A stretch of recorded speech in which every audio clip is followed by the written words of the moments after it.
bonjour tout le monde. Bon, ben, je crois qu'il n'y a que Séraphine qui est présente.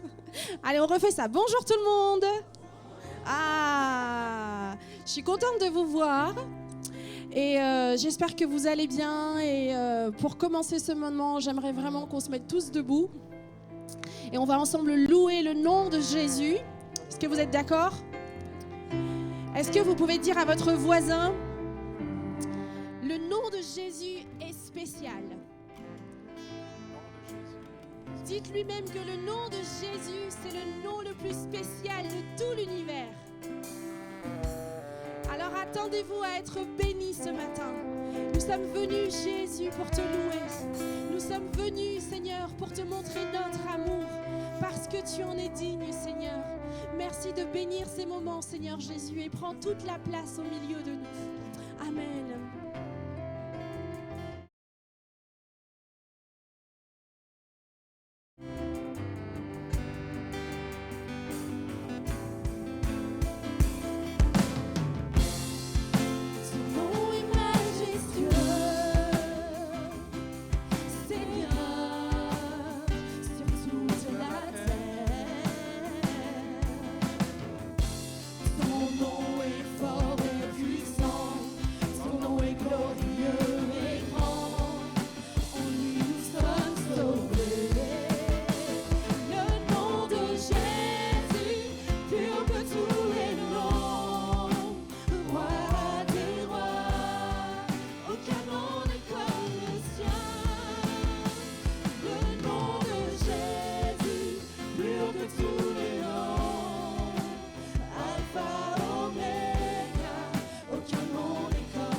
qui nous sauve, de celui qui nous délivre, de celui qui peut te guérir.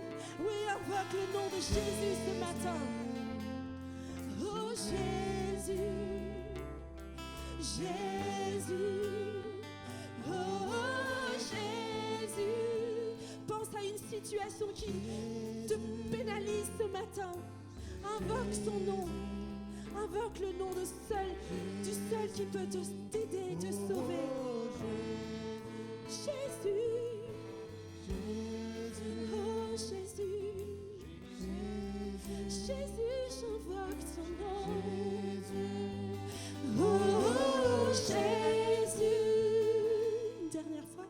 Jésus, Jésus, nous t'accueillons parmi nous. Nous t'accueillons dans nos vies, Jésus. Oh, alléluia, Seigneur. Merci d'être là, Jésus. Oui, tu es merveilleux, Jésus. Oh, Jésus.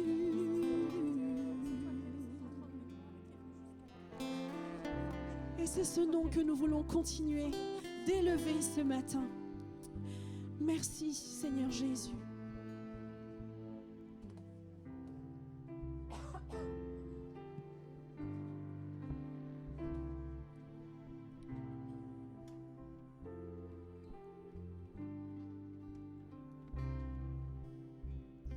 Tu as porté ma croix, tu as tout donné pour que je sois libéré.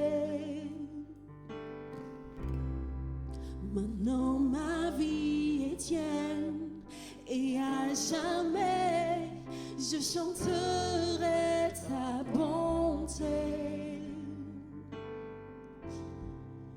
Digne est son nom, Jésus, digne d'être loué, digne est son nom, digne est son nom, Jésus,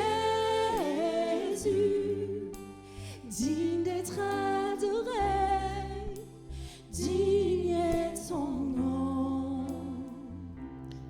Tu as porté ma croix.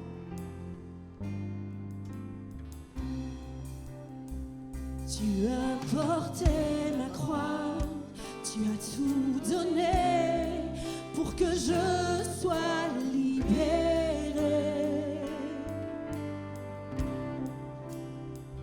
Maintenant ma vie est tienne et à jamais je chanterai ta bonté.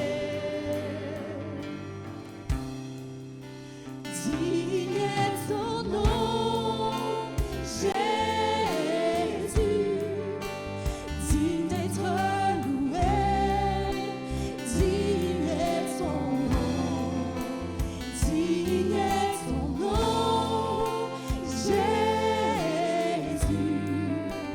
digne d'être adoré, digne est ton nom.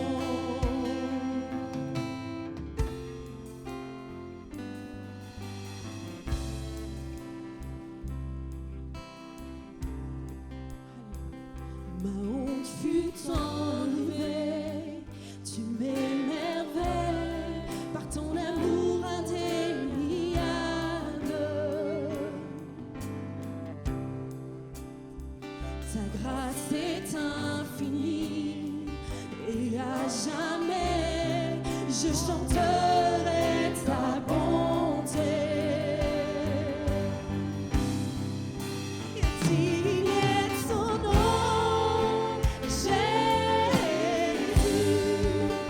digne d'être loué, digne est son nom, digne est son nom, Jésus, digne d'être adoré, digne est son nom.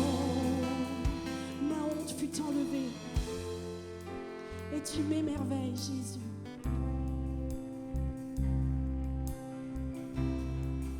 Ma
notre Jésus.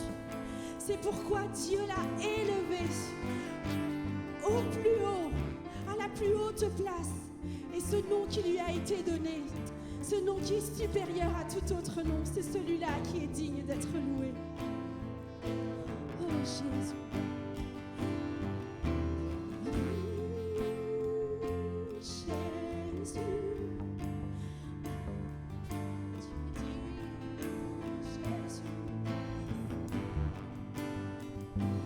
Dans les cieux, ton nom est exalté. Sur la terre, tu es loué.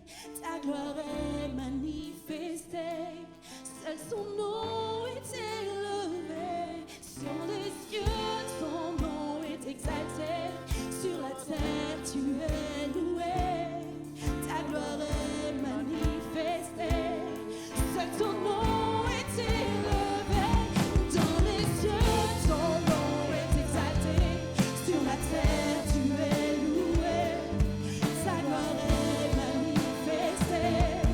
Seul ton nom est élevé. Dans les cieux, ton nom est exalté. Sur la terre, tu es loué. Ta gloire est manifestée. Seul ton nom est élevé. Dans les cieux, ton nom est exalté. Sur la terre, tu es loué. Ta gloire est manifestée. Seul ton nom est élevé. Oui, ton nom est élevé. Dis-tu, Jésus.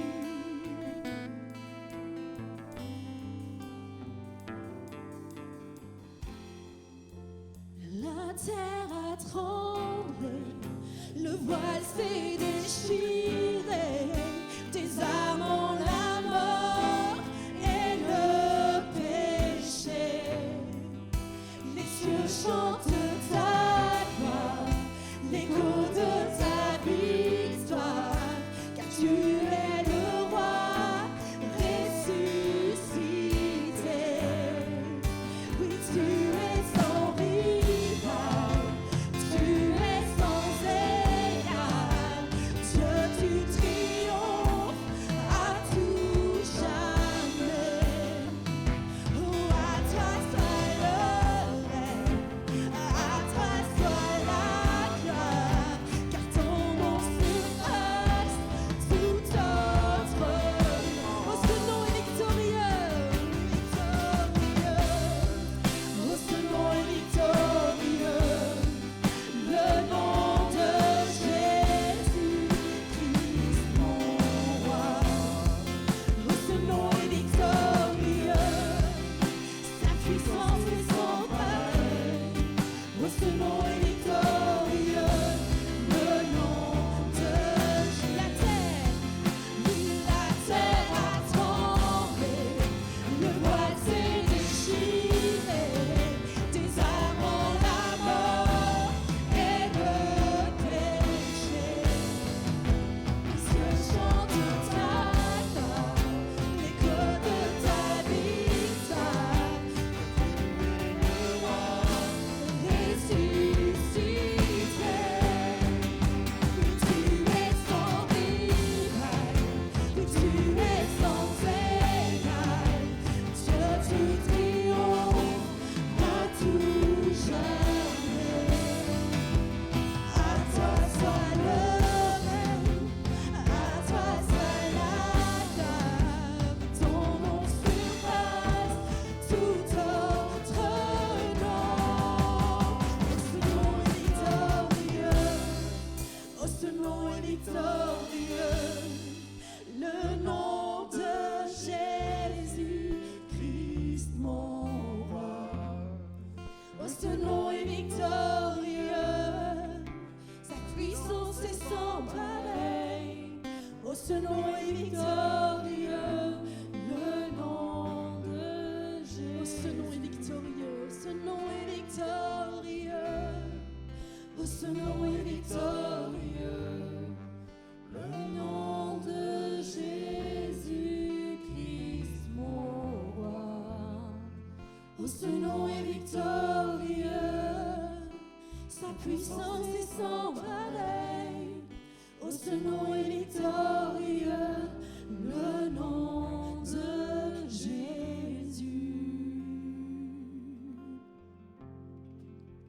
Digne est ton nom, Jésus,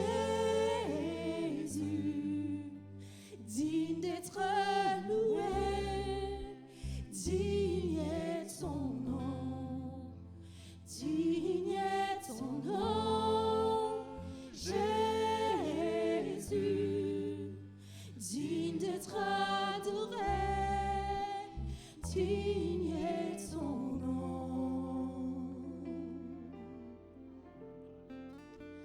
Gloire à toi, Jésus.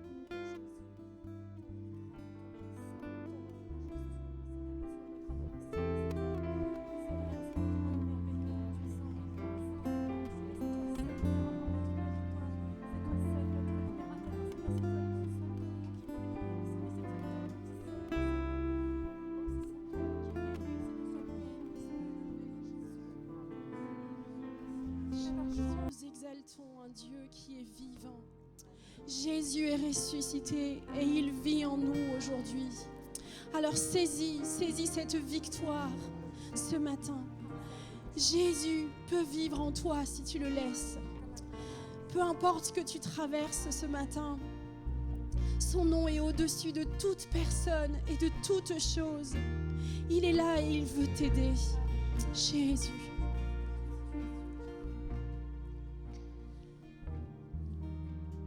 Oh Seigneur.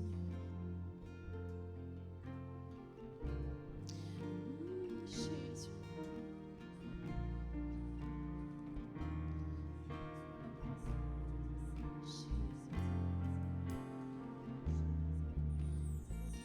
Quand je suis lasse et que mon âme est faible par les soucis, mon cœur est affligé. Je reste là, j'attends dans le silence jusqu'à ce que tu viennes à mes côtés. Tu me relèves et je gravis les montagnes. Tu me relèves, je marche sur les mers.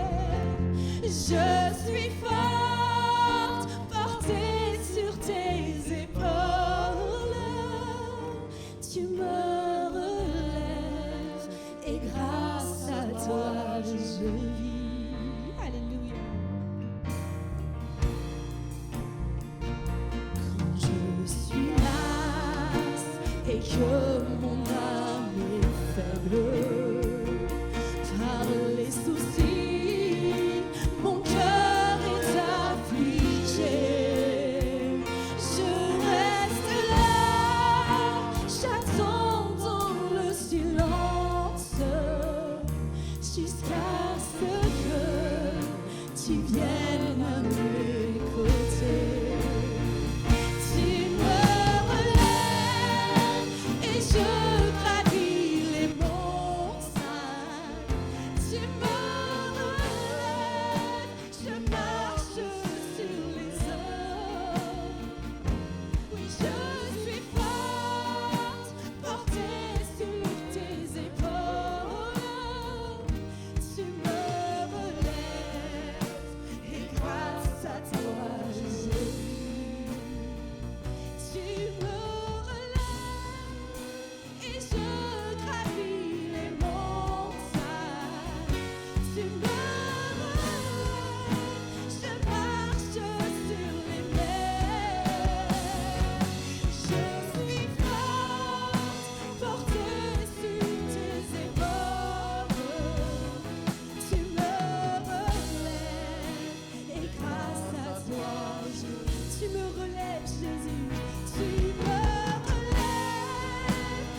Je lève les yeux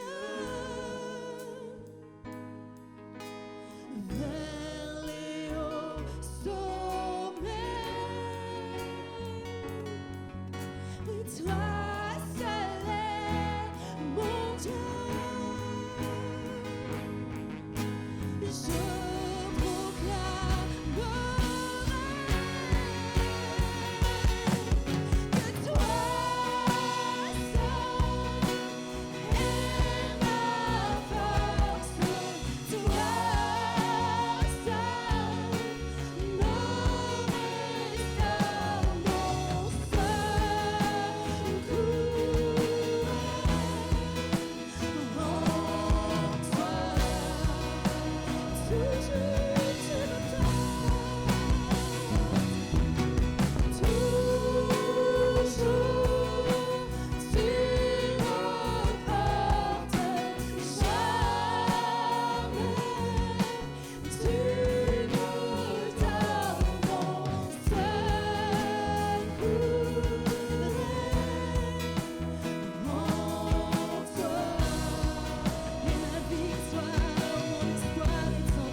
toi, Jésus.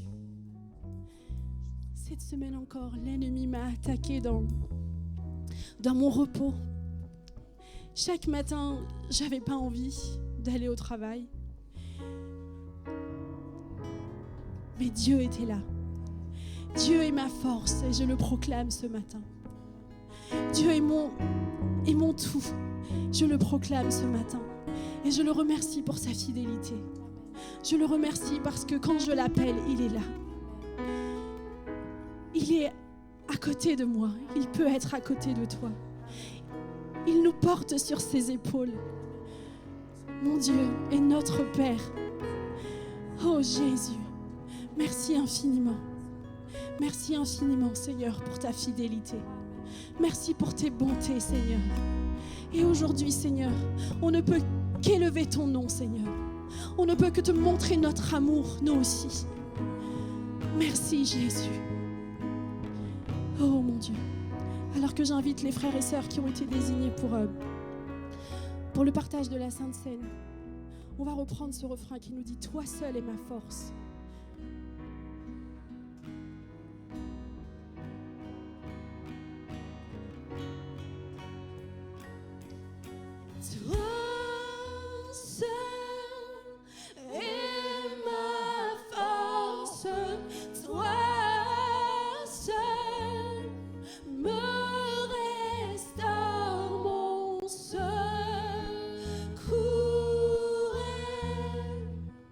Oh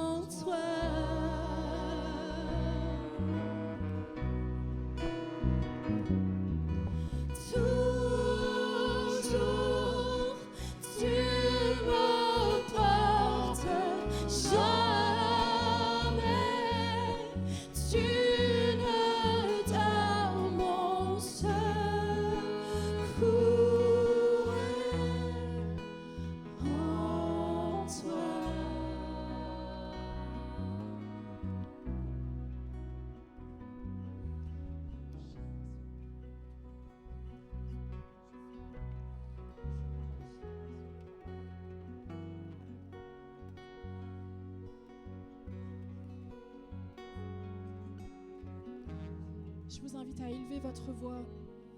Après, béni sois-tu, notre Dieu. Nous allons maintenant passer à la collecte de nos offrandes.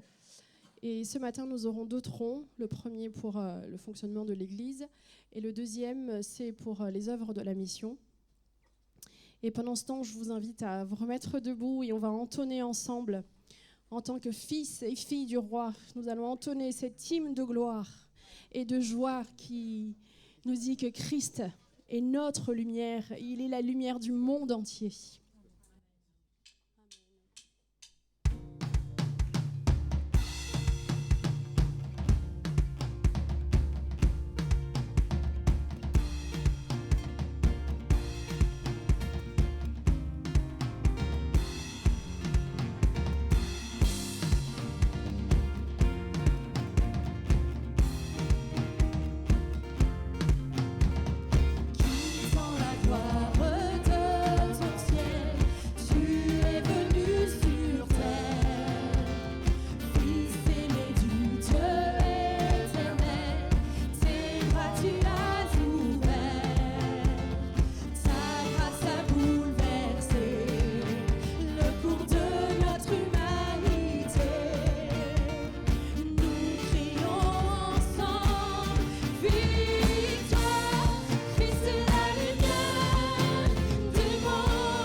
Dieu.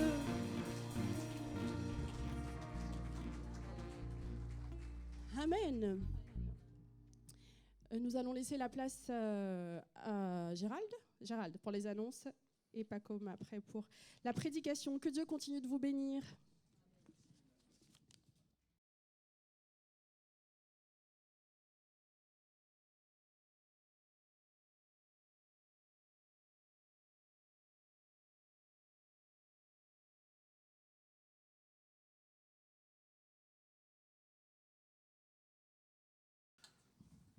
Voilà, on va passer un moment intéressant de cette matinée, c'est le repas. La bonne nourriture spirituelle pour nos âmes. Amen. Je ne sais pas vous, mais moi je suis en feu à l'intérieur, mais je me contente là. Parce que hier, on a vraiment vécu des bons moments, et même moi, à titre personnel. Alors ce matin, je vous propose donc une réflexion, toujours dans, je dirais, la continuité, mais aussi peut-être la clôture de ce que nous avons vu cette semaine. Nous avons traité donc 2 Chroniques au chapitre 9. Et ce matin, je vous propose cette lecture donc au verset 12. Merci Fallen, parce que je n'ai pas fait de diapo. J'ai demandé à Fallen qu'il m'affiche tous les versets. Donc ils s'afficheront. Alors, nous lisons dans 2 Chroniques, chapitre 9 et au verset 12 en attendant. Le roi Salomon donna à la reine de Séba tout ce qu'elle désira, ce qu'elle demanda, plus qu'elle n'avait apporté au roi, puis elle s'en retourna et alla dans son pays, elle et ses serviteurs. Alors je vais rappeler un petit peu le contexte. Nous sommes avec le roi Salomon, le fils de David, et il est assis dans cette position de roi d'Israël. Il a déjà réalisé plein de choses, telles que la construction du temple, réglé aussi plusieurs affaires concernant son peuple et mis en place un certain nombre de choses faisant grandir aussi, je dirais, économiquement la nation d'Israël. Et au fil du temps, il s'est acquis une notoriété et une très bonne réputation.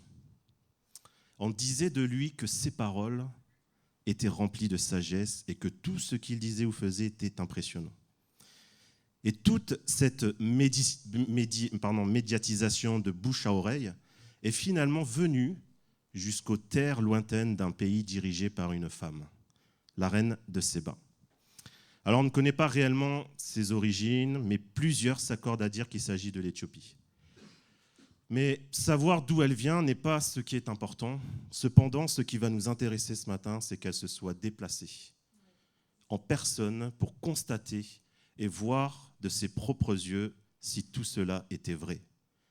Et elle fut bien surprise, voire même étonnée de voir ce qu'elle avait entendu de Salomon n'était au final même pas la moitié de ce qu'elle a pu constater de ses yeux. En se déplaçant sur cette terre inconnue, auprès d'un peuple étranger à ses coutumes et à ses traditions, elle n'a pu qu'admettre la réalité du Dieu tout-puissant du peuple d'Israël. Alors on ne sait pas aussi combien de temps elle va séjourner auprès de Salomon, mais elle va être là, à ses côtés. Voyons la sagesse de Dieu se manifester au travers de Salomon. Et je pense qu'elle est restée assez de temps aussi pour en apprendre sur ce Dieu d'Israël. Alors je vous propose ce matin 2 approches très simples. Le premier se portera donc sur la reine de Séba et le second sur le roi Salomon. Donc rien de bien compliqué, mais je prie afin que vraiment ce que je vous apporte ce matin, ça soit une source d'encouragement et peut-être d'enseignement pour nous tous. Alors premièrement, voyons ensemble ce qu'on peut voir par rapport, ce qui se dégage de ce texte par rapport à la reine de Séba. On constate que la reine de Séba n'a pas hésité à demander à Salomon ce qu'elle voulait. Elle n'a pas non plus caché ses désirs, mais elle en a fait part à Salomon. Et enfin, le passage nous dit qu'elle repartit avec plus que ce qu'elle avait apporté à Salomon. Alors, ce qui va d'abord attirer mon attention par rapport à la reine de Séba, c'est, vous savez, ce qu'on appelle, avec le langage de jeunes, les askip. Askip, vous savez, enfin, pour ceux qui sont moins jeunes, vous ne connaissez peut-être pas.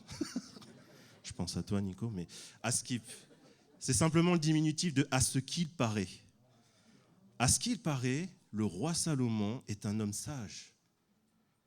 Et à plus de 2000 km, parce que j'ai regardé quand même sur la carte, la reine de Séba entendit parler de ce roi Salomon. Alors aujourd'hui, on pourrait dire que c'est normal, avec toute cette technologie que nous avons, les vidéos que nous pouvons regarder, les photos aussi, mais à l'époque, il n'y avait pas d'ordinateur ni de téléphone. Donc il fallait se déplacer pour constater si cela était vrai. Et ce qu'elle entendit a tout doucement éveillé sa curiosité jusqu'à la pousser à chercher et à rencontrer cet homme dont la sagesse était impressionnante. Alors cela me fait penser aussi au ministère de Jésus sur terre. Vous savez, il va commencer à enseigner dans les synagogues. Il va accomplir des miracles, des guérisons, des délivrances. Et à un moment donné, la Bible nous dit que sa renommée va se répandre dans tout le pays et des personnes venant de contrées lointaines vont se déplacer pour le voir, pour l'écouter et pour plusieurs à le rencontrer personnellement et expérimenter quelque chose de particulier avec lui. Et c'est un peu ce qui va se passer donc avec Salomon et la reine de Séba. La sagesse, l'intelligence dont il est doté lui permettent aussi de résoudre des problèmes et des litiges pour son peuple. Et souvenez-vous de cette histoire avec ces deux femmes et l'enfant qui est mort. Et elles viennent devant le roi Salomon et elles se plaignent parce qu'elles réclament justice. Il y a un enfant qui est mort dans la nuit. L'une d'elles explique qu'elle s'est réveillée avec son bébé mort à ses côtés. Elle accuse l'autre femme qui vit dans cette même maison et qui a elle aussi un bébé de l'avoir échangé avec le sien parce qu'elle l'aurait tué en l'étouffant dans la nuit en se couchant sur elle. Et l'autre femme va répliquer en accusant qu'elle ment. Et devant Salomon, ces deux femmes se renvoient la faute. Non, c'est pas moi, c'est elle. Non, celui-là, c'est mon enfant. Et ils s'accusent toutes les deux devant le roi Salomon. Et Salomon va prendre cette décision, eh bien, couper l'enfant en deux. C'est assez radical, mais efficace. Et d'en donner la moitié à chacune d'entre elles. Mais la vraie mère de l'enfant refusera qu'on le tue et demandera de le laisser vivre avec l'autre femme. Et l'autre femme, elle, va lui dire « Mais non, allez-y, on le coupe en deux ». Alors Salomon sut que la vraie mère était celle qui voulait laisser vivre son enfant. Et cette histoire, du moins je dirais cette justice, aura un impact dans tout Israël. Et on reconnut au travers de ça la sagesse de Dieu en Salomon. Alors cette reine de Séba se fait donc route vers le roi Salomon pour apprendre à le connaître. Alors est-ce que, en tant que reine, elle avait un besoin particulier ?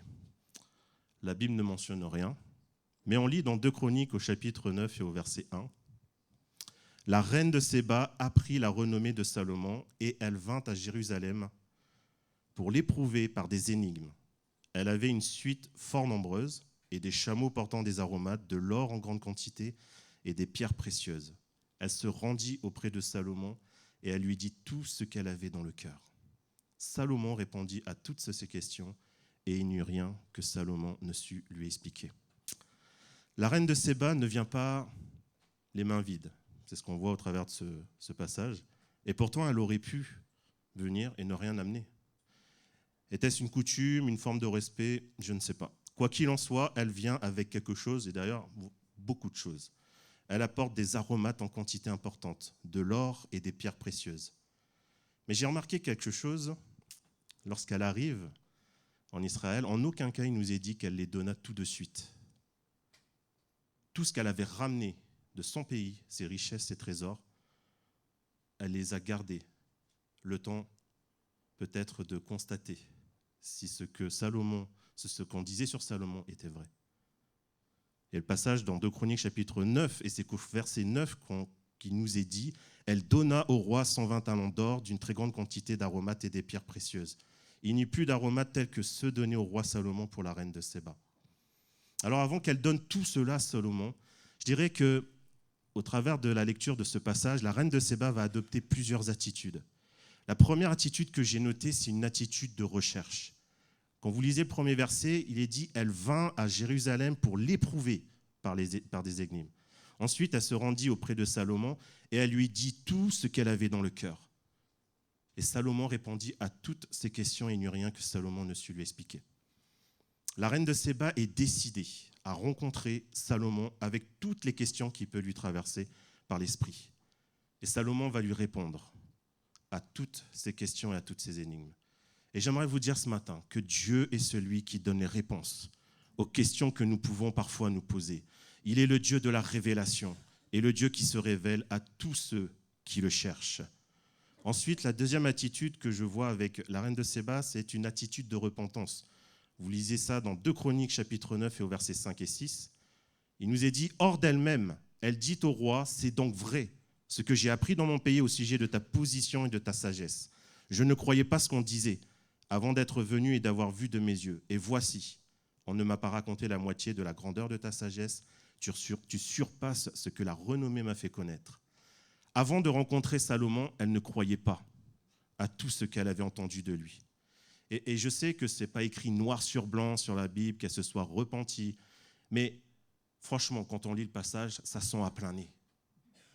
Et je sais, et elle finit par réaliser et reconnaître que tout est vrai. Elle confesse que c'est la vérité. Elle a été touchée par la sagesse de Dieu en Salomon. Elle n'y croyait pas, mais maintenant elle croit car elle a vu. Troisième attitude et dernière attitude que je remarque avec la reine de Séba, c'est une attitude de proclamation. On lit ça au versets 7 et 8, toujours au chapitre 9. Elle déclare « Heureux tes gens, heureux tes serviteurs qui sont continuellement devant toi et qui entendent ta sagesse. Béni soit l'Éternel, ton Dieu, qui t'a accordé la faveur de te placer sur son trône comme le roi pour l'Éternel, ton Dieu. C'est parce que ton Dieu aime Israël et veut le faire subsister à toujours qu'il t'a établi roi sur lui pour que tu fasses droit et justice. » Et notez qu'elle dira « heureux ». Dans quelle partie du Nouveau Testament entendons-nous « heureux » ? Heureux. Lorsque Jésus donne le sermon sur la montagne. Heureux les pauvres en esprit, car le royaume des cieux est à eux. Heureux les affligés, car ils sont consolés. Heureux ceux qui sont persécutés pour la justice, car le royaume des cieux est à eux. Elle proclame le nom du Seigneur de sa propre bouche et devant tout le monde, en public. Elle reconnaît la sagesse, l'amour et l'action de Dieu pour le peuple d'Israël. En fait, elle est consciente que Dieu, ce Dieu d'Israël, est vivant. Et c'est seulement après tout cela que la reine de Séba va enfin donner ce qu'elle apporta au roi Salomon. C'est comme si finalement elle vient donner une offrande de reconnaissance. Après tout ce qu'elle a entendu, tout ce qu'elle a vu, elle donne à Salomon ce qu'elle apporta. Et si on pousse la réflexion un peu plus loin, finalement, au-delà de l'offrande matérielle, il y a aussi une offrande encore plus spirituelle qui est l'offrande de sa propre vie. La plus belle des offrandes et le plus beau cadeau que l'on peut faire à Dieu, c'est de lui offrir notre vie. Pas comme un sacrifice, parce que Jésus a déjà payé le prix. Il s'est sacrifié lui-même pour nous, mais comme une alliance où nous dévouons notre vie, corps, âme et esprit à Dieu. Alors ça n'engage qu'à moi, mais aurait-elle finalement donné ce qu'elle avait apporté si tout était faux? Imaginez un instant, finalement, qu'elle arrive en Israël et puis qu'elle s'aperçoit qu'au fait, c'était du baratin. En fait, la sagesse de Salomon, non, il ne vaut pas un clou. Eh bien, je pense qu'elle serait repartie bredouille en se disant, j'ai perdu quand même du temps, 2000 km pour voir ça. Mais c'est parce que le passage nous dit, Salomon répondra à toutes ces questions, car la sagesse de Dieu était en lui. Dieu est omniscient et il connaît toutes choses. Nous avons beau être, vous savez, nombreux ce matin, mais Dieu nous connaît et nous voit individuellement. Il connaît nos noms et chacune de nos vies. Et il sait pertinemment ce qu'il nous faut. Non pas ce que nous avons envie, mais ce qu'il nous faut. On a ici, voyez-vous, le schéma de la personne qui va se convertir à Jésus. Dieu s'est servi de Salomon pour toucher le cœur de cette femme. Dieu veut aussi se servir de chacun de nous pour toucher des vies, pour toucher des personnes de notre entourage. Et ce n'est pas nous qui touchons le cœur des gens, qu'on se comprenne bien. C'est le Saint-Esprit. Le Saint-Esprit, alors, c'est lui qui convainc de péché. C'est lui qui va agir dans les cœurs. Alors que le Saint-Esprit prenne toute sa place dans notre Église, mais aussi dans nos cœurs et dans nos vies. On a une précision sur ce qu'elle va donner au niveau de la quantité d'or. Le passage nous dit, elle donna au roi 120 talents d'or, une très grande quantité d'aromates et des pierres précieuses. Notez que la précision est donnée quand même sur l'or. Alors je me suis amusé à calculer que représente finalement 120 talents d'or si nous actualisons ce passage aujourd'hui. Ça représente 3,5 tonnes d'or. C'est énorme. Mais apparemment, ce n'était pas grand-chose pour elle. Et c'est ce qu'elle a apporté au roi Salomon. Donc dites-vous que 1 kilo d'or en ce moment, alors ça peut varier, ça représente environ, moi j'ai vu 60 000 euros. Donc faites le calcul, 3,5 tonnes d'or, ça fait 3500 kilos. C'est bon, je ne me trompe pas. Vous multipliez par ça, par 60 000, ça fait 210 millions d'euros. C'est énorme, c'est incommensurable. Et se dire que Salomon va lui donner encore plus, c'est seulement impensable. C'est divin en fait. Et je ne suis pas là en train de vous dire qu'il faut que vous donniez de l'argent ou que vous donniez une telle somme d'argent. Ce n'est pas ça que je veux faire sortir de ce passage. Parce que Dieu, ce n'est pas l'intérêt en tout cas. Pour Dieu, ce n'est pas parce que nous allons donner je ne sais pas combien de zéros après un chiffre qui va faire de nous des millionnaires. Parce que Dieu n'est pas un Dieu d'argent. Pour Dieu, l'argent, vous savez, ça n'a pas de valeur. Cependant, ce qui compte pour Dieu, c'est que nous soyons assurés de son amour qui est illimité et qui est abondant, de sa fidélité aussi qui est permanente, chaque jour dans nos vies. Et il y a dans le cœur de Dieu cette volonté que nous lui fassions pleinement confiance en toutes circonstances. Alors j'ai pensé à cette histoire où Jésus est en train d'enseigner à une grande foule. Mais à un moment donné, ses disciples vont venir le voir et vont dire « Mais Jésus, il faut partir. Tu vois, il commence à faire nuit. Là, les gens, ils sont trop nombreux. Il faut penser à eux. Ils vont avoir faim. On n'a pas de buffet ici. Donc, il faut que tu les renvoies, Jésus. » Mais Jésus va refuser. Il va leur dire « Donnez-leur vous-même à manger. » Et il y avait dans cette foule un petit garçon qui était venu avec 5 pains et 2 poissons. Alors, était-ce son pique-nique de la journée? Je ne sais pas. Est-ce que c'était son repas de la semaine? Je ne sais pas non plus. Mais en tout cas, cela n'a pas dérangé Jésus. Parce que ce petit garçon a apporté était peut-être très peu par rapport à toute cette foule qui avait un besoin et qui était présente. Mais cela ne dérange en aucun cas Jésus. Parce que Jésus va accomplir le miracle. Et toute la foule sera nourrie. La Bible nous dit 5000 hommes sont comptés. Donc, et on sait que les femmes et les enfants n'étaient pas comptés. Eh bien, toutes ces personnes vont être rassasiées. Il en restera même 12 paniers pleins à la fin. Et j'aimerais vous dire que Dieu est un Dieu d'abondance. Il nous inonde de sa présence, de sa bonté et de sa grâce. Que ça soit comme la reine de Séba venue voir Salomon avec ses richesses, ou que ça soit avec ce petit garçon avec ses 5 pains et ses 2 poissons, l'important n'est pas tant dans la quantité que nous apportons, mais ce qui compte est l'intention de notre cœur lorsque nous donnons. Et si tu donnes avec foi, avec amour, reconnaissance envers Dieu, alors il agira et il te bénira pleinement. En revanche, si tu donnes juste pour te donner une bonne conscience ou pour être vu de tout le monde, ce n'est pas Dieu finalement que tu viens glorifier, mais je dirais que c'est plutôt l'homme que tu glorifies.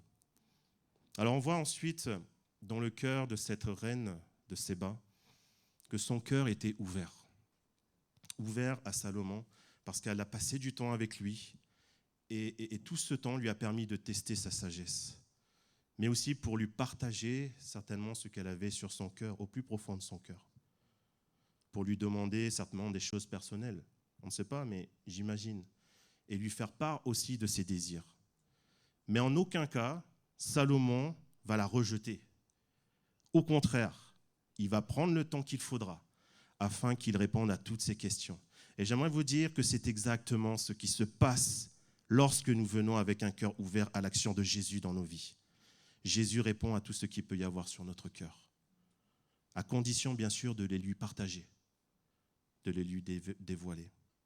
Et peu importe où nous nous trouvons, où nous en sommes même par rapport à la foi, ayons ce désir de toujours nous adresser à Dieu et de le chercher à le connaître constamment. J'ai pensé à cette histoire encore, je pense à plein de choses quand j'ai lu ce passage, à Luc 19 au verset 1 à 10, où il nous est parlé, vous savez, d'un homme qui était collecteur d'impôts et qui a entendu que Jésus passait dans sa ville. Et lorsqu'il a entendu la foule arriver, tout ça, que Jésus allait passer, il s'est empressé à vouloir le rencontrer, ou du moins, au moins, à le voir de ses propres yeux. Et pourtant, rien ne présageait que, finalement, ce collecteur d'impôts avait un besoin. Mais il voulait tellement rencontrer ce Jésus dont tout le monde parle. Et il est même d'ailleurs monté sur un arbre pour pouvoir le voir, parce qu'il était de petite taille. Et pensant être caché, À l'abri des regards, Jésus va s'arrêter pile poil à l'arbre où il se trouve et il va lever ses yeux et il lui dira « Zachée, hâte-toi de descendre, car il faut que je demeure aujourd'hui dans ta maison. » Et cette rencontre avec Jésus va apporter un changement radical dans la vie de Zachée. Sa vie prendra un tournant auquel, j'en suis sûr, il ne s'attendait pas. Car après avoir passé du temps chez lui, Jésus finira par dire, et on lit ça dans Luc 19 au verset 9 et 10, « Le salut est entré aujourd'hui dans cette maison, parce que celui-ci est aussi un fils d'Abraham, car le Fils de l'homme est venu chercher et sauver ceux qui étaient perdus. » Alléluia. Alors peut-être ce matin, vous ne connaissez pas ce Jésus. Vous n'avez peut-être pas encore fait cette rencontre avec lui. Mais il y a dans votre cœur comme un écho qui résonne et qui vous donne envie peut-être même d'en apprendre plus sur lui. Un peu comme cette reine de Séba avec le roi Salomon, ou comme ce Zachée avec Jésus. Eh bien, je vous invite simplement à inviter Jésus dans votre cœur, car il se tient prêt à vous rencontrer et il veut encore plus, il veut demeurer en vous, afin que vous expérimentiez son amour, sa bonté, sa paix et sa fidélité. Et la Bible déclare dans Matthieu 7, au verset 7 et 8, « Demandez et l'on vous donnera, cherchez et vous trouverez, frappez et l'on vous ouvrira, car quiconque demande reçoit, celui qui cherche trouve, et l'on ouvre à celui qui frappe. » Amen. Deuxième point de vue, le point de vue du roi Salomon par rapport à ce texte en introduction. On voit que, au travers de ce passage, eh bien, le roi Salomon va donner donc tout ce que la reine de Séba lui demanda, tout ce qu'elle désira, jusqu'à donner bien plus qu'elle ne lui avait apporté. Et je remarque qu'en plus de cette sagesse dont Salomon avait une renommée, il fait aussi preuve de bonté et de générosité. Le roi Salomon, on voit qu'il n'avait aucune limite à donner, comme si ce n'était pas un problème pour lui. Il donna plus que ce que la reine lui avait apporté. Et je ne peux m'empêcher de penser que nous pouvons tellement recevoir de la part de notre Dieu. Car oui, Dieu donne, mais bien souvent, il donne au-delà de ce que nous espérons et de ce que nous demandons. Et je l'ai moi-même expérimenté. On ne se rend pas forcément compte sur le moment, mais c'est quelque temps après qu'on en prend conscience qu'il a agi bien au-delà.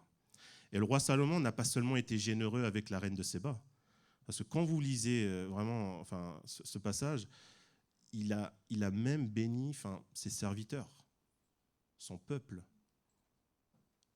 Et il ne s'est pas simplement contenté de gâter la reine de Séba parce qu'elle avait un titre, mais il a été généreux avec tout son peuple, jusqu'à même ses propres serviteurs. Même, il nous est dit dans le passage, ses échansons. Vous savez c'est quoi un échanson ? C'est celui qui vient, qui prend le verre à table du roi et qui va lui donner à boire. Même lui, il était béni par le roi Salomon.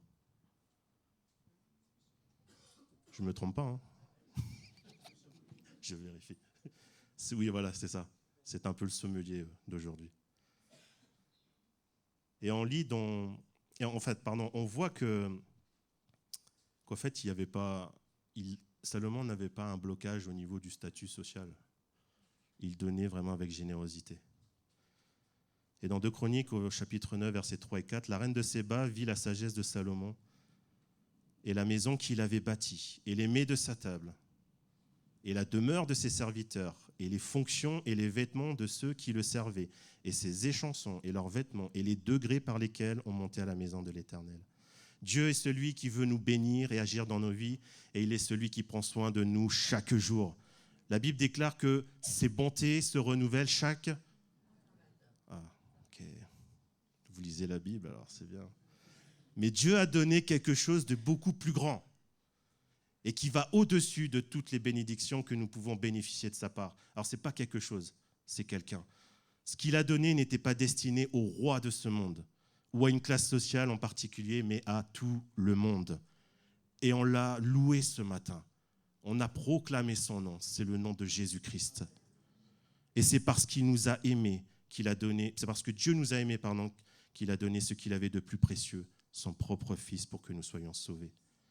Et je trouve qu'il est bon de se rappeler, de se remémorer, et surtout de ne pas oublier que si aujourd'hui, nous sommes appelés enfants de Dieu, c'est parce que nous sommes passés des ténèbres à la lumière, c'est parce que Dieu a donné son Fils Jésus. Alléluia. Car Dieu a tant aimé le monde qu'il a donné son Fils unique afin que quiconque croit en lui ne périsse point, mais qu'il ait la vie éternelle. Amen. Alors peut-être ce matin vous êtes là, mais physiquement, mais vous n'êtes pas là finalement en pensée, ou votre cœur n'y est pas en tout cas. Alors souvenez-vous du cadeau de Dieu pour vous, Jésus-Christ. Fixez vos regards et vos pensées sur Jésus. Souvenez-vous de ce Dieu qui vous aime. Et parce qu'il vous aime, il a donné le plus grand cadeau que le monde ne peut avoir. Jésus. Et dans le nom de Jésus, il y a tout ce dont nous avons besoin. Le pardon, la vie éternelle, la restauration, la guérison. Salomon est roi, c'est vrai, mais il reste avant tout un être humain, comme vous et moi. Et au vu de toute sa richesse, il aurait très bien pu, vous savez, tout garder pour lui, finalement. Et soyons honnêtes, qu'aurions-nous fait à la place de Salomon avec tant de richesse ? Et plutôt que d'être avare, Salomon va faire preuve de bonté, de générosité, je l'ai dit, à l'égard de son peuple, à l'égard de ses serviteurs, à l'égard de cette reine aussi. Alors, comment se fait-il qu'il soit aussi généreux à ce point-là ? Comment se fait-il que Salomon, lui qui est rempli d'une sagesse, d'une intelligence, va faire même déplacer les grands de ce monde, de son époque ? Parce que la reine de Séba n'était pas la seule personne de son rang à s'être déplacée. La Bible mentionne que plusieurs autres rois s'étaient aussi déplacés pour venir voir Salomon. Et imaginez-vous que tous les grands de ce monde aujourd'hui, de ce pays, de ce monde, se déplacent en personne pour voir l'église de Poitiers, qui est remplie d'une sagesse, remplie d'une générosité, d'une bonté, d'un amour à couper le souffle. Eh bien, cette sagesse, cette intelligence et cette générosité dont il est question ne proviennent pas de la propre chair de Salomon, mais de la personne de Dieu. Et quand on regarde à la prière de Salomon, au moment où il devient roi, on comprend alors que tout ce qui rayonne de lui n'est que le fruit de la grâce de Dieu dans sa vie. Dieu va se révéler par un rêve au roi Salomon. Dieu va lui donner clairement, il va lui demander, mais clairement, qu'est-ce que tu veux que je te donne ? On lit ça dans 1 Roi 3 au verset 5. À Gabaon, l'Éternel apparut en songe pendant la nuit, et Dieu lui dit, demande ce que tu veux que je te donne. Et le passage parallèle, c'est dans 2 Chroniques au chapitre 1 au verset 7. Dieu vient pendant que Salomon est en train de dormir et il lui demande, qu'est-ce que tu veux que je te donne ? Alors, est-ce que Salomon, en tant que roi, avait-il besoin de richesse et d'or ? Est-ce que c'est ce qu'il a demandé ?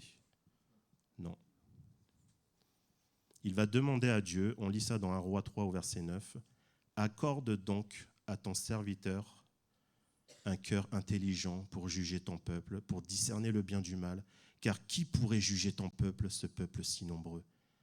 Et le passage parallèle de Chroniques, chapitre 1, verset 10, tu l'avais mis. « Accorde-moi donc de la sagesse et de l'intelligence afin que je sache me conduire à la tête de ce peuple, car qui pourrait juger ton peuple, ce peuple si grand ?»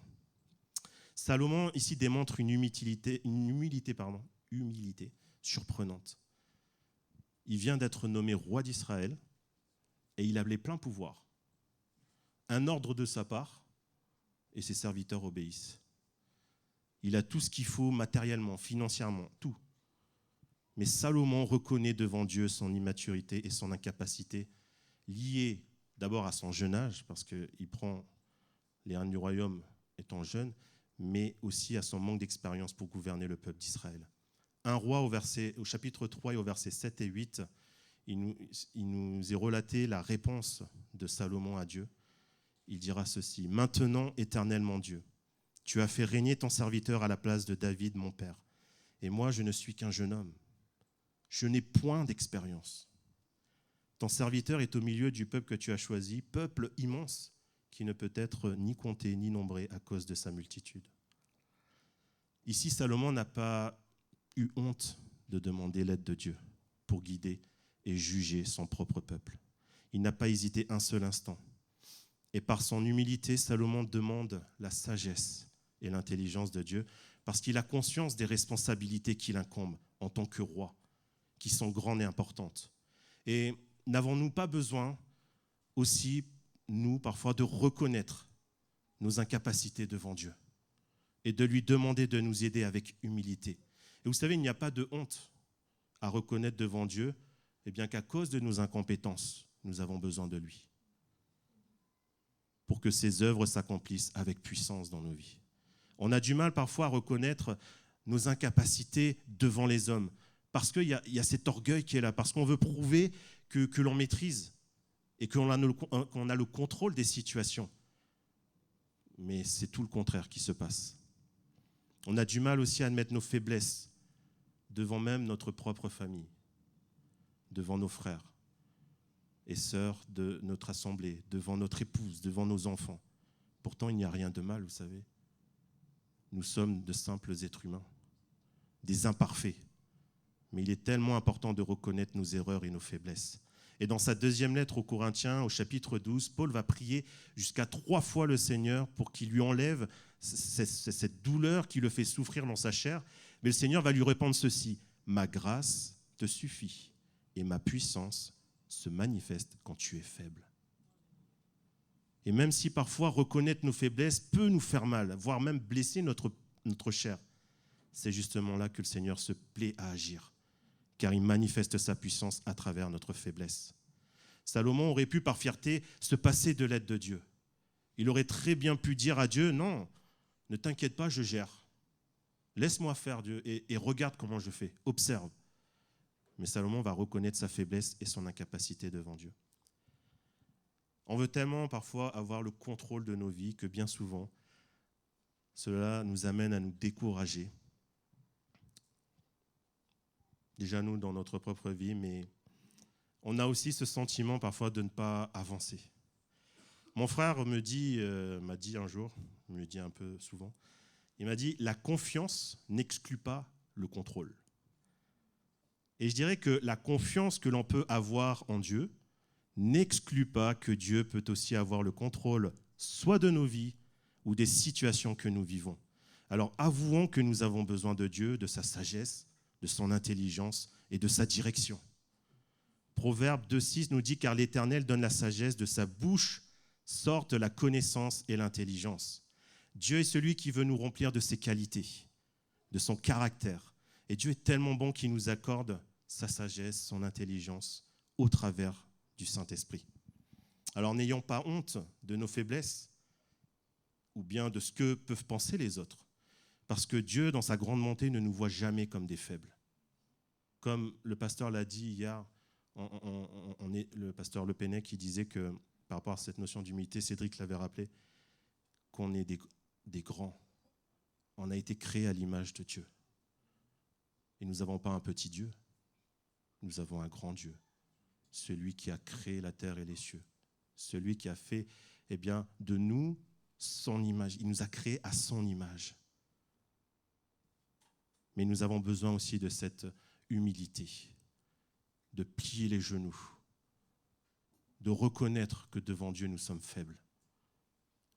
Et j'ai beaucoup aimé hier ce qui s'est passé. À un moment donné, il a fait un appel suite à son message et il a invité tous ceux qui avaient ce désir, qui avaient ressenti quelque chose dans leur cœur, de plier le genou. Mais il y avait tellement de jeunes qui se sont agenouillés, qui ont reconnu qu'ils avaient tellement besoin de Jésus, de Dieu dans leur vie, pour que Jésus nous relève, mais pour aussi élever les autres. Parce que c'est pour ça que Jésus a donné sa propre vie. Ce n'est pas pour lui ou pour n'importe quoi, il l'a donné pour que nous puissions être élevés. Il s'est humilié à la croix.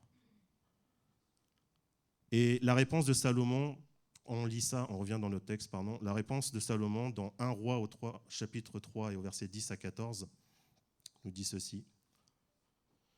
Cette demande de Salomon plut au Seigneur. Waouh! Moi, là, c'est magnifique ça. Ça a plu au Seigneur. Ça a réjoui son cœur. La réponse de Salomon, ça a réjoui le cœur de Dieu. Et Dieu lui dit, puisque c'est là que tu demandes, puisque tu ne demandes pour toi ni une longue vie, ni les richesses, ni la mort de tes ennemis, et combien ils en avaient des ennemis, et que tu demandes de l'intelligence pour exercer la justice, voici. j'agirai selon ta parole. Donc Dieu va lui donner ce qu'il a demandé. Je te donnerai un cœur sage et intelligent, de telle sorte qu'il n'y aura eu personne avant toi et qu'on ne verra jamais personne de semblable à toi.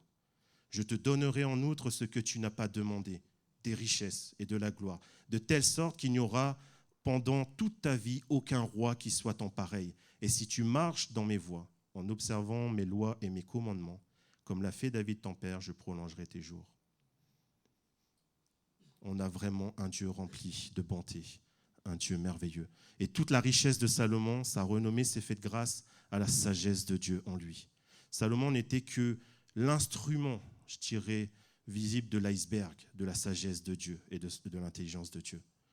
Et nous exerçons, vous savez, des responsabilités dans divers domaines, dans notre propre famille, dans nos travails et même au sein de l'Église. Mais combien nous voulons tous être des instruments utiles entre les mains de Dieu.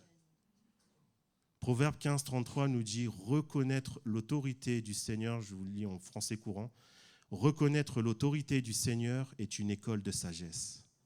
Avant d'accéder aux honneurs, il convient d'être humble. » À l'image de Salomon, ayons cette humilité de demander la sagesse de Dieu pour discerner le bien et le mal, pour juger, pas selon notre propre sagesse, mais selon la sagesse de Dieu, afin que nos choix, nos décisions soient inspirés par lui et que nous portions du fruit pour sa gloire.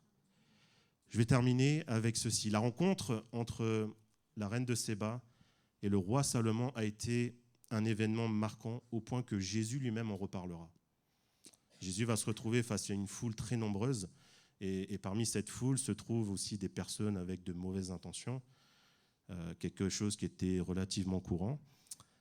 Mais ces personnes voulaient en réalité le piéger en lui demandant de réaliser un miracle.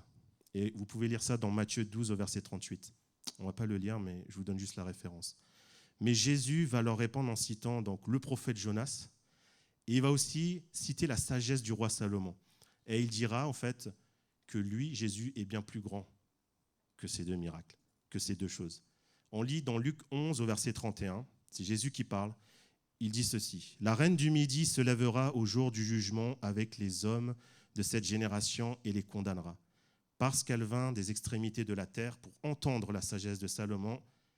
Et voici, il y a plus que Salomon. » En fait, Jésus est en train de dire clairement à ces personnes devant lui, « Vous voulez voir un miracle ? Eh bien, le miracle, il est devant vous. » Il est en train de leur dire, c'est moi le miracle, Jésus. Et j'aimerais vous dire ce matin que Jésus est le miracle de l'humanité. Jésus est le miracle de notre vie. Et peut-être que si tu ne connais pas ce Jésus, eh bien Jésus veut être le miracle de ta vie. La Bible ne nous dit pas si la reine de Séba finalement s'est convertie, mais tous les ingrédients étaient présents pour que son cœur puisse se donner à Dieu. Sa rencontre avec Salomon aura marqué sa vie car elle a pu être témoin de la puissance de Dieu à travers Salomon. Et je crois qu'il se passe toujours quelque chose lorsque nous rencontrons Jésus-Christ, n'est-ce pas ? C'est bien pour cette raison que nous sommes réunis ce matin. Nous sommes bien sûr tous contents de se retrouver, de partager, d'échanger, de rigoler. Mais ce qui nous a réunis ce matin, c'est la personne de Jésus-Christ. C'est la rencontre que nous avons eue avec ce Jésus. Et nous l'avons tous rencontré d'une manière personnelle, différente. Mais nous avons rencontré le miracle de notre vie. Alléluia. On va prier ensemble. Seigneur, je te remercie pour cette parole. Merci pour ta parole qui est vivante. Et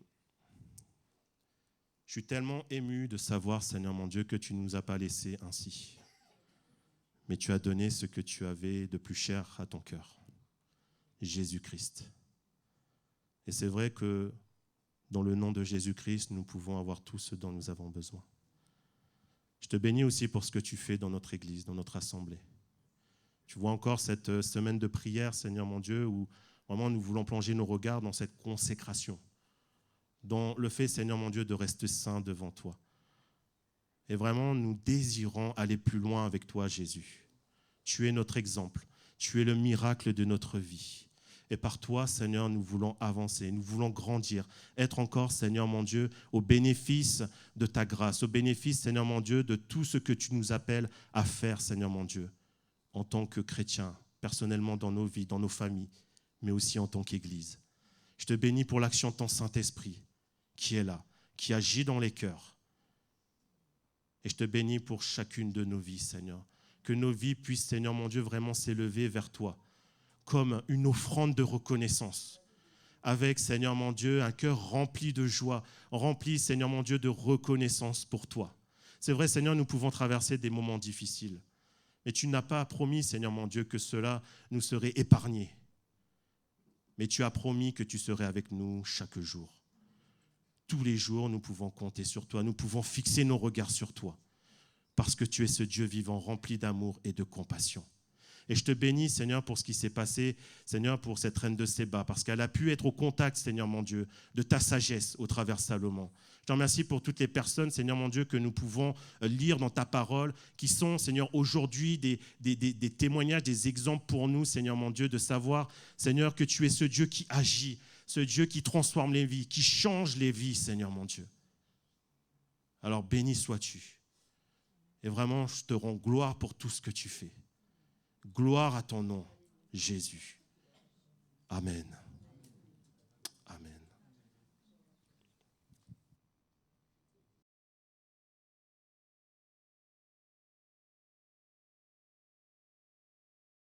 Aussi une autre annonce, nous avons été sollicités encore une fois à l'EHPAD des Feuillants pour venir chanter en tant que chorale auprès des personnes de l'EHPAD. Tous ceux qui sont intéressés, même si vous n'étiez pas là les années d'avant, Hélène prend les inscriptions et ça se tiendra donc le mardi 26 décembre dans l'après-midi. Donc si vous êtes disponible, si vous avez envie, inscrivez-vous. Et voilà, on aura des répétitions qui seront prévues, ne vous inquiétez pas. Amen. Allez, on va finir ces moments dans la joie. Comment ne pas être dans la joie après avoir entendu que Jésus était notre cadeau, Jésus est notre miracle. Amen. Alors entonnons ensemble ce chant de victoire.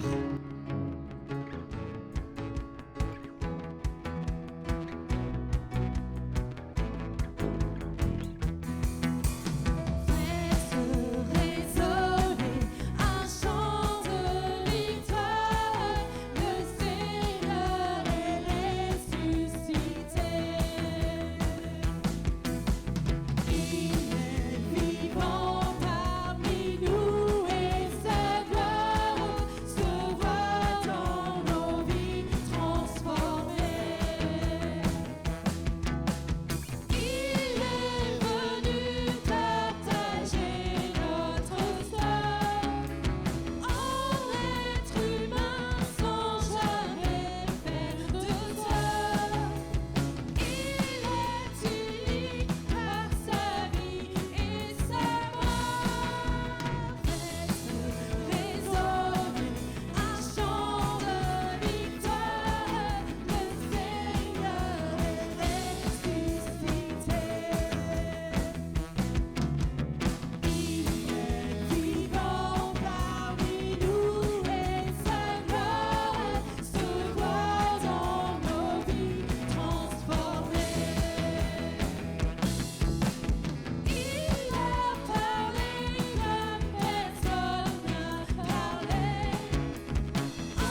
Jésus.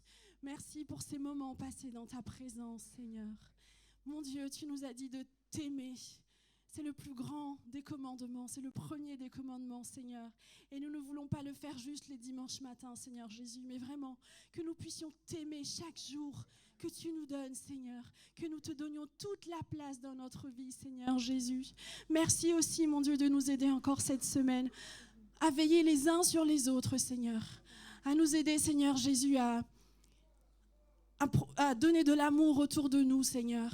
Nous inciter vraiment, Seigneur, mon Dieu, à prendre soin des uns et des autres. Merci, mon Dieu, pour notre assemblée. Merci pour mes frères et sœurs. Merci pour l'amour que tu déverses dans nos cœurs, Seigneur, et que cela puisse se voir, Seigneur Jésus, dans nos vies. À toi seul soit la gloire, mon Dieu. Amen. Bonne journée, tout le monde.